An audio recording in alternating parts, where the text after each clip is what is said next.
Hi అండి, అందరికీ నమస్తే. వెల్కమ్ టు తాలింపు కిచెన్. ఈరోజు రెసిపీ వచ్చేసి దోసకాయ టమాటా పప్పు అండి. అది ప్రాసెస్ ఎలా చేసుకుందాము చూద్దాము.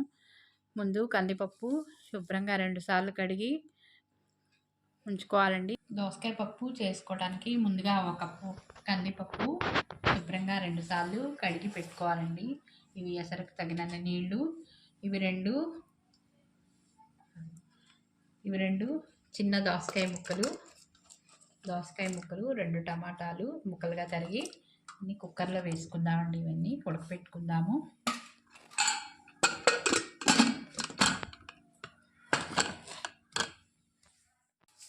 ఇప్పుడు పోపు పెట్టుకుందామండి.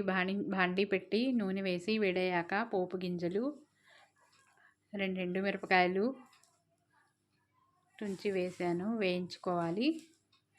తర్వాత జీలకర్ర,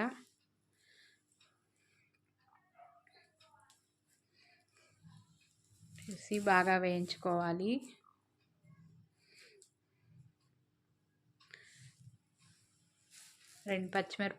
నాలుగు పచ్చిమిరపకాయలు, కొద్దిగా కొత్తిమీర, కరివేపాకు వేసి వేయించుకోవాలి.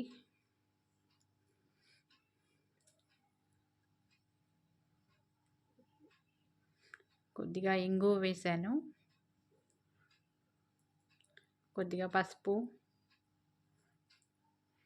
వేసి ఇవన్నీ కలుపుతూ వేయించుకోవాలి.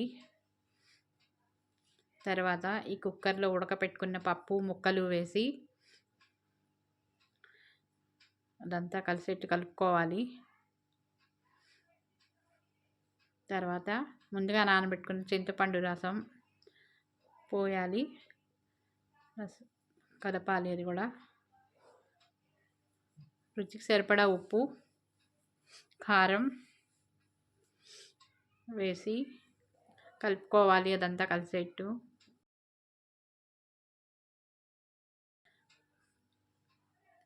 దింపే ముందు కొత్తిమీర వేసి దింపుకోవాలి.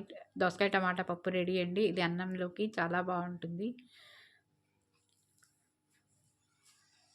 ఈ వీడియో చూసేవాళ్ళు తప్పకుండా సబ్స్క్రైబ్ చేయండి, లైక్ చేయండి, షేర్ చేయండి.